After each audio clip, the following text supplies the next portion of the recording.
네, 안녕하세요. 얄라 아라비의 헤리드입니다. 오늘은 저 이제 며칠 전에 통역원으로 실제 근무를 하고 그다음 아직 기억이 생생하게 남아있는 유학생 한 분을 만나서 인터뷰를 할 거예요. 그래서 아랍어 통역을 이분이 이제 유학을 하면서 처음 한 건데 아랍어 통역하는 게 얼마나 어렵나, 또 아니면은 또 아랍어 통역을 할 때 어떤 점을 알아야 되나, 어떤 점을 유의해야 되나, 또 그 아랍어 통역이라는 게 과연 거기 실제로 통역원을 갔을 때 뭘 하나, 이런 질문을 해보고요. 이제 이런 걸 통해서 통역을 통해서 어떻게 이제 나중에 커리어를 점차 개발할 건가, 이런 거에 대한 한번 이제 전반적인 정보를 알아보겠습니다. 자기소개 간단히 부탁드려요. 네, 안녕하세요. 저는 이름은 한세롬이라고 하고요. 현재 6개월 조금 넘게 여기서 어학연수, 아랍어로 어학연수하고 있는 학생입니다. 네. 근데 이제 어떤 통역을 하셨는지, 뭐 무슨 일을 하셨는지 간단히 말씀해 줄 수 있어요?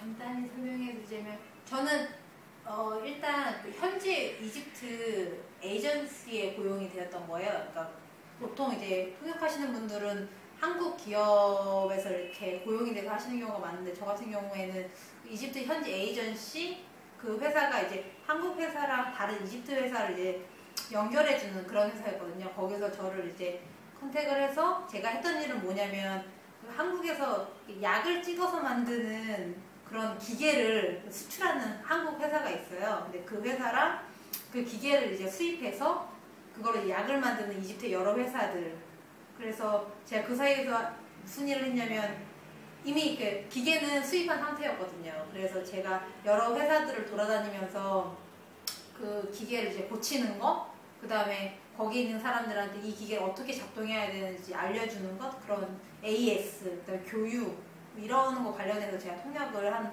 8일, 정확히 8일 정도 했었어요. 그러면은 주로 장소는 이제 카이로에서 했고요.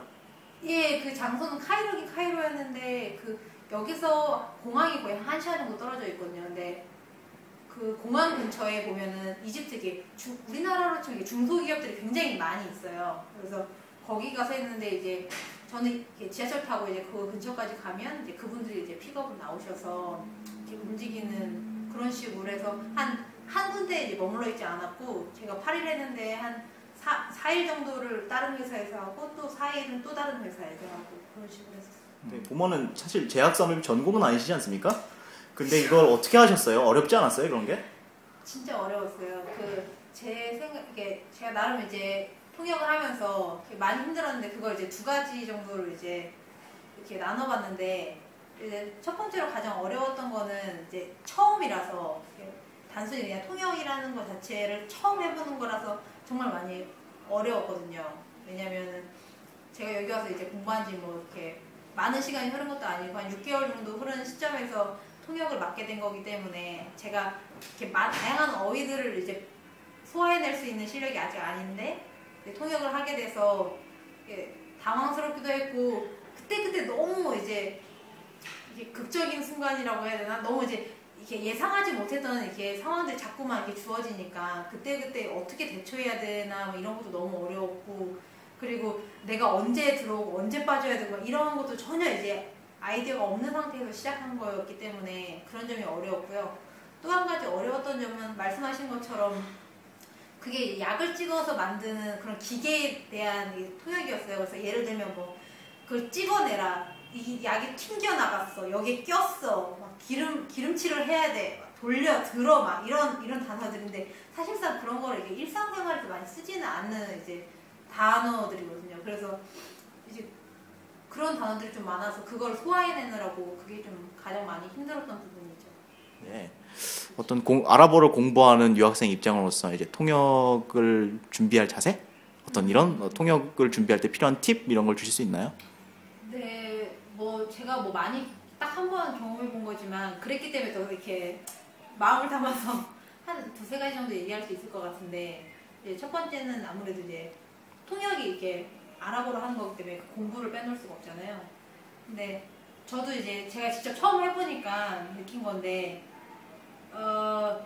예를 들어 이렇게 통역을 하는 거는, 저희가 예를 들어 내가 일어났다, 잠잤다, 이런 단어를 쓰는 게 아니라 어느 정도 이렇게 전문화된 이렇게 용어를 많이 쓰거든요. 근데 그렇다 보니까 잘 이렇게 알지 못하는 경우가 많아서, 저는 전날 이제 한 한 3, 4일 전부터 이렇게 조금 준비하긴 했지만 막상 그 자리에 가니까 잘 그걸 소화해내지 못하겠더라고요. 제가 평소에 이게 쓰지 않던 언어들이라서요. 그래서 드리고 싶은 말씀은 이제 공부를 하실 때 어차피 이제 그냥 이렇게 친구들이랑 농담하려고 이렇게 배우는 언어는 아니니까 공부하실 때 좀 더 이렇게 넓은 이렇게 분야를 다 이렇게 섭렵할 수 있도록 그렇게 미리 평소에 공부를 하시는 게 좀 필요할 것 같아요. 그리고 더불어서 그 통역하시기 전에 꼭 그 가서 통역할 그 회사에 이제 어떤 이렇게 필요한 정보들을 요구하셔서 최대한 이렇게 할 수 있는 한 최대한 이렇게 준비를 하셔서 가는 게 좋을 것 같아요.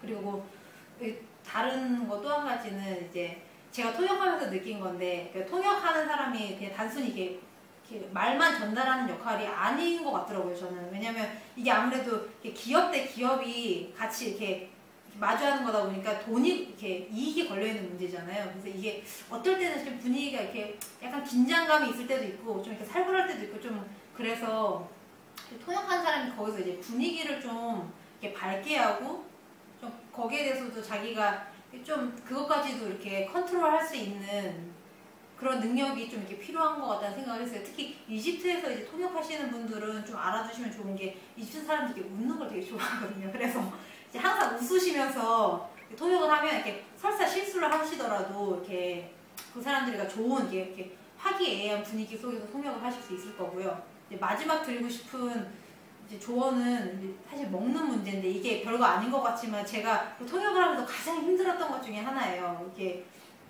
식사를 거르기도 쉽고 이제 통역을 하다 보면 이게 긴장하기 때문에 먹는 거 잘 챙겨 먹기 좀 어려운데 그 물이나 이런 이렇게 초콜릿이나 이렇게 쉽게 이게 순간순간 이렇게 먹을 수 있는 간단한 음식들을 꼭 챙기시는 게 좋을 것 같고 또 이제 특별히 이제 중동에서 아랍어를 하시니까 이렇게 라마단 때 혹시 통역을 하셔야 되는 일이 있다면 꼭 이렇게 식사를 잘 챙기셔야 돼요. 왜냐면 이 사람들이 이렇게 밥을 안 먹기 때문에 밥을 안 주거든요. 잘 안 주거나 굉장히 늦게 주거나 그래서 적어도 이 사람들을 통해서 내가 얻지 않더라도 충분히 스스로 조달할 수 있는 이렇게 물과 그런 이렇게 음식들을 이렇게 챙기시는 게 좋을 것 같아요. 이게 사소한 것 같지만 굉장히 왜냐면 컨디션이랑 통역하는 거랑 굉장히 이렇게 연관이 있기 때문에요. 먹는 문제가 좀 중요하거든요.